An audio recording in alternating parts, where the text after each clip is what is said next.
Hey, kia ora. Helen Brahms here, coming to you live from Surprise in Arizona. Hope you're all having a super fantastic sparkling day. Welcome to Porch Light Letters podcast number 2206, Walking with the Light. This is episode 5 in our week of, what is our week one? I forgot our week theme. Everything else worked out. Light after loss. So light after loss is our theme this week. This is episode 5, Walking with the Light.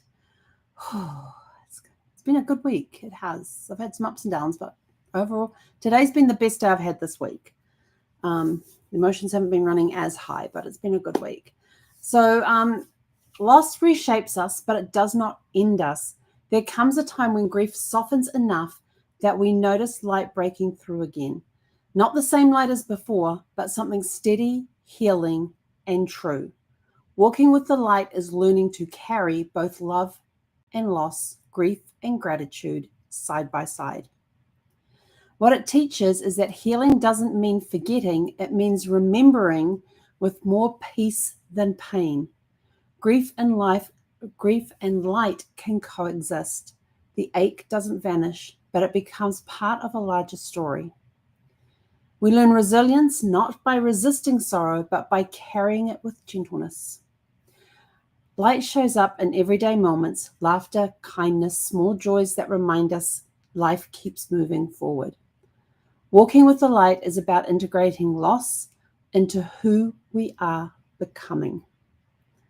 And trust me, from speaking from experience, when you're walking with the light and integrating the loss into who we are becoming, that is part of moving forward, not moving on. And you integrate that into when you're becoming. And we've talked about this before. That, like I said, there's a really cool TED talk that talks about you can never move on from any life-changing event. You can move forward with it. So you can't move on from it, but you can move forward with it. It is a really great TED Talk. Just go into YouTube and Google and search for the moving on. No, you can. What's that? Is it? You can't move on, but you can move forward. I think it's called. I really should have gone and looked all that up because I've been talking about it all week. So what happens when we give ourselves permission to live fully, even while grieving? The memory of our loved one becomes a source of strength rather than only sorrow. We recognize that carrying grief doesn't diminish the joy we feel. It deepens it. And I've been on a roller coaster this week. And so some of this I have felt and some of it's sort of like being... we notice we are becoming softer, more compassionate, more present because of what we've lived through. Most definitely. Like the 8 years, 9 months, and 3 days that I had with Brad's cancer, I definitely, even before he passed, I was becoming softer, more compassionate, more present, being with him in that moment, in that present moment. Then when he passed, I continued on that path of becoming softer, more compassionate, letting go of the little things. Things that used to bother me don't bother me anymore. It's amazing how when you've had a life-changing experience, how all of a sudden things become very clear and you adapt, you become that person that you've always wanted to be, or that's always been hiding there, but you've been hiding behind the small stuff. And all of a sudden, it doesn't matter. There's stuff out there that used to bug the crap out of me, and now I don't care. I really don't. I used to worry about what I would wear outside the house. Does it make me look fatter? Does it hide my shape? Does it emphasize my shape? Is it too tight? Now I just go out of the house and I'm like, I don't care. as long as the colors match, we're good. As long as the colors match, we're good. Yeah. But if it's a shirt I'm wearing that's too big, I don't care. I like comfortable. I like soft. I like stretchy. And if the shirts are too big, like this one's too big on me, but I like it because it's comfortable. My yoga shorts that I have on right now are actually like about 1 to 2 sizes too big for me. Could I go get some smaller ones? Yeah. Do I want to? Not really. Do I care? No. Although I might start caring when the hips get down a little more, that the pants feel like they're falling off. Then I will go get some smaller sizes. But until then, these ones will do. They're baggy. I don't care how they look. They're comfortable. They're stretchy. They're soft. But it's not just in clothing. It's also in your attitude and how you approach each day. Are you showing up as you, or are you showing up as somebody who people think you should be, even when you're going through grief? Are you showing up being the grieving? That was one thing I hated. I did not want to be known as the grieving widow. I don't like the term widow, but there's nothing else I can find that could replace it. But, and I will admit there has been times I have pulled the widow card. I had to go and get, what did I have to go get done? I had to go get an oil change on the car. And Brad had always done that. He'd always taken the car, always got the oil changes done. And I can't remember why I had to go do it that particular day. And so I went in to get the oil changed, and they came back and gave me the pricing and everything else. And the account I needed to take the money from wasn't on my debit card, but it was my check account, and I had the checkbook with me. This is 7 years ago. So I asked them if I could write a check, and they're like, no, we don't take checks. And I'm just sort of like, I start the waterworks because I was so overwhelmed. I'm like, what do I do? Where's the it turned out that my bank was just across the road. I had to walk down the corner to the light, cross the road. My bank was right there. So I had to take that trek and come back again. I've got waterworks going the whole time, and everyone's like, are you okay? I'm like, no, I just lost my husband, and I'm having to deal with something that he used to deal with. And I even explained that to the place where I was getting the oil change done. I said, look, I'm sorry. I'm totally out of it right now. My husband just passed away, and he's the one that would take care of all of this. Some people were empathetic about that, and some were not. Some couldn't give a crap. Your husband died? No.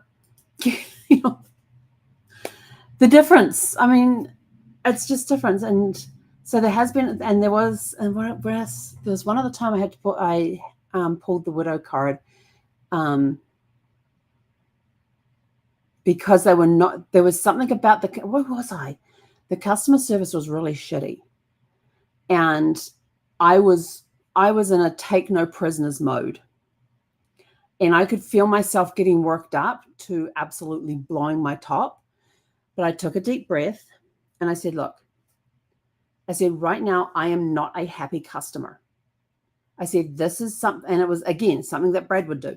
This is something that my husband would do, and he passed away this past weekend. And now I'm having to deal with it, and I don't know what I'm doing. Can you please help me?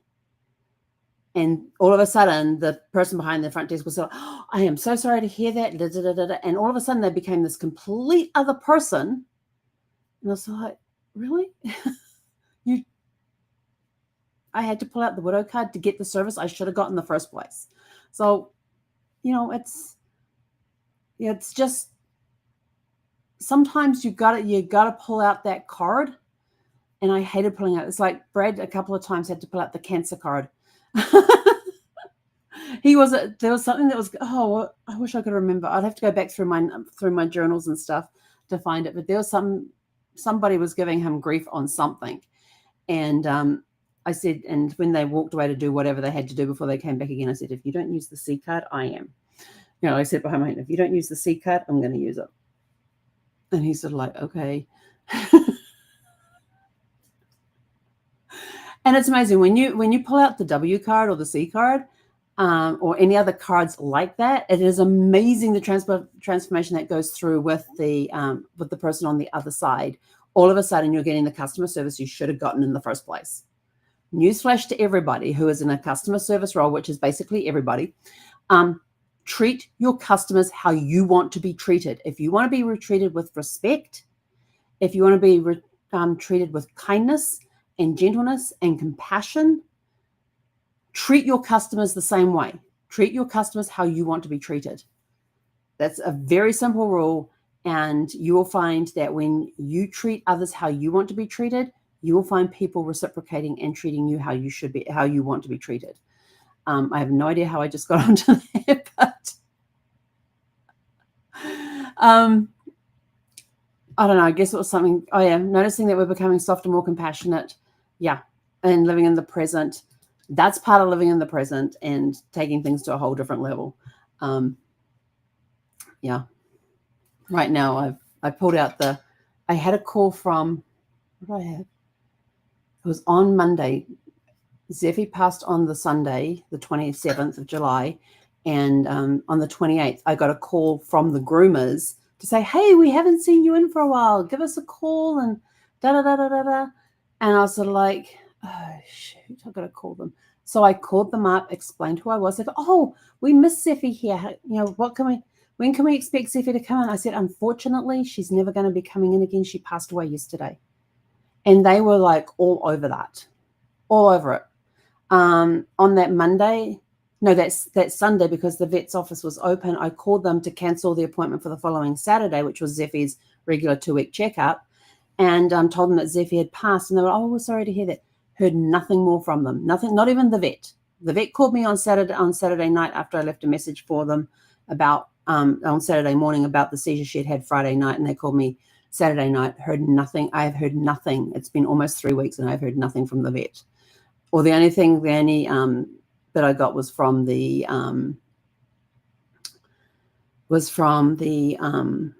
person who I spoke to on the phone and said, can you cancel next Saturday's appointment and can you let the vet know, da-da-da-da-da. Totally different from when we were in San Diego and we had Gus, and Gus was assisted passing at home. And I had to call our vet to let them know that Gus has passed and what all the information was. And the vet who came to the house to help Gus transition were also sent information over to the vet's office to let them know as well. But I got this beautiful card from the vet. I even got a book about grieving your pet, which I thought was absolutely beautiful. Was not expecting anything. Didn't get a phone call, but I got a card in the mail with a book.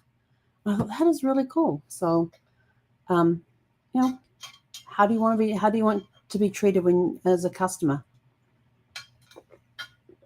Treat your customers how you want to be treated. If you want to be treated as rude and disrespectful and everything else, by all means, do that with your customers. But just remember, it'll come back and bite you. Anyway, so how we carry forward. Sorry, no idea how I got on that rant.